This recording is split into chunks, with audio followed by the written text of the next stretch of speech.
that this is going to be, let's say, a masterclass into writing and scholarship history. And assume I'm an aspiring student too, and I've come to you today just to pick your brains on every single thing I need to know to become good at this line of work. So we'll continue exploring how to become as good as you.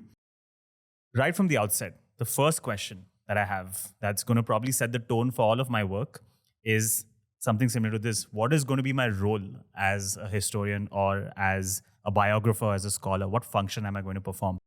You've said in the past that unlike men like Karl Marx or Vladimir Lenin or Mao or even Deendayal Upadhyay, who used to think that their role is similar to that of a philosopher who needs to change society or influence it, shape it, the role of a historian, in contrast, is to just study the world and interpret it. And this is a point of contention among many writers because some believe, yeah, you have to provide an objective, neutral account of what happened. Don't pass judgment on what happened. Just tell as it happened. And there are others who say, no, you have to infuse some amount of pedagogy in it, right? Because ultimately what we want to do is we want to learn from the mistakes of history and then we shouldn't repeat it. We should not take regressive steps. We should always keep moving forward. What do you think? What is the role of a historian, of a biographer? Be objective, tell events as it is, or infuse some pedagogy? No, I have a problem with the term objective. Because in the sciences, you can be objective. The scientist is completely detached from the object he or she is observing and experimenting on. Whereas a historian is also a human being. He has emotions, sentiments, ideas, prejudices, preferences, biases. And in your work, you should try and minimize those biases in how you write about the past. But you can never eliminate them. So what you write of the past cannot be dry and neutral. It has to be rigorously researched. It has to bring the past alive.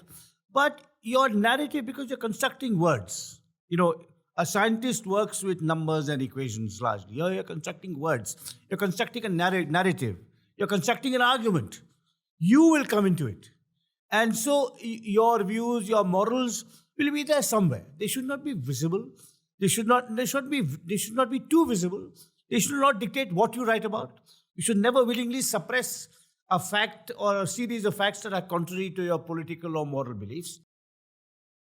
But so in that sense, you try to be as, I wouldn't say objective, as is a misleading word to use for history, as dispassionate as possible and as rigorous in your research so that whatever you're researching, you examine as great a variety of sources that you can lay your hands on. Now, having said that, what I do believe something very strongly, which is that any writer of my kind who writes on issues of political, social, moral importance, who writes about injustice, inequality, democracy or the lack of it, pluralism or the lack of it, should resist the temptation to ever identify with a political party, and even more so to identify with a particular politician.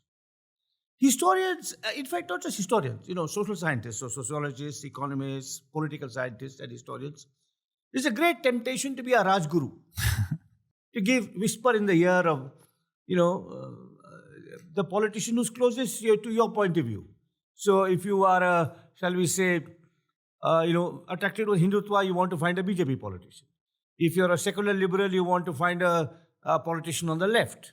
If you believe strongly that caste injustice is the most important question, you may want to talk to a politician from the Mandal parties. And, many political commentators and historians are vain. And writers are vain. Artists,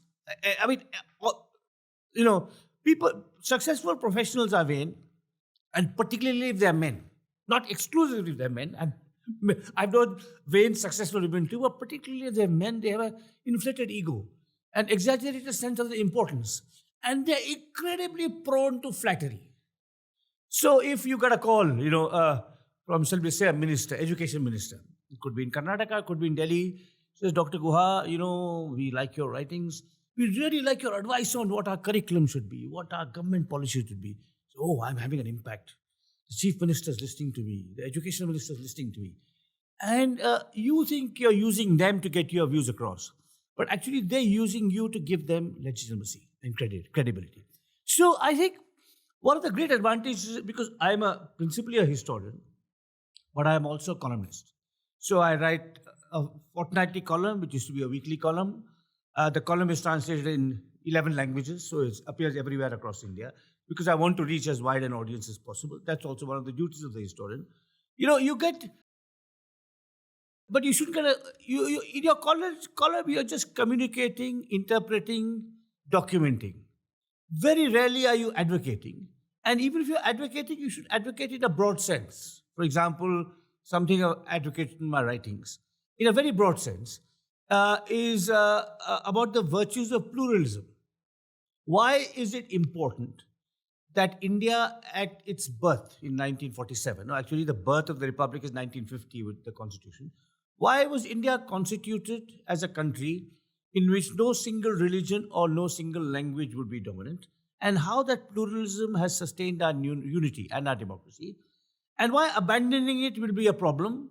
And to understand why abandoning this pluralism will be a problem, you only have to look westwards to Pakistan, which was constituted as an Islamic nation, but got divided because West Pakistan imposed Urdu on the Bengali speakers of East Pakistan, or look south to Sri Lanka, where the Sinhala majoritarians imposed their language on the Tamils of the north of the island. So these broad lessons you can, surely your work may throw up, but not specific pieces of advice that you want to communicate to a person in power. Right. And it's, as I said, writers, scholars, especially if they happen to be male, are vain and prone to flattery. So great, and I am sure I am too. I mean, I have my little petty and not so petty vanities as well. I have my ego. But a great advantage of being in Bangalore, far away from the center of power, is that these seductions come your way rarely. Okay. If I was in Delhi practicing my craft, I would want to become close to a politician, writing my books and my columns. I want to advise them. I would love it when some, foreign dignitary comes, the French Prime Minister comes, and as a well-known historian, the French ambassador calls me for dinner to meet the French Prime Minister. I think detachment from these kinds of inducements is, I think, very, very important, at least for me. And I advocate it to other people. So I think that's something which people find hard to understand, because they say, you have all these ideas, you have great ideas, put them into action. What is the concrete impact of your work? And why are you resisting this call from so-and-so to meet this so-and-so politician, so-and-so minister? I just stay away. And I think, I think that's because partly it's also not just a political or moral caution. Partly it's a aesthetic preference. I'd rather spend my time researching and writing than cohorting with politicians. That's also the case. So I've talked to some of them, and they're largely not interesting.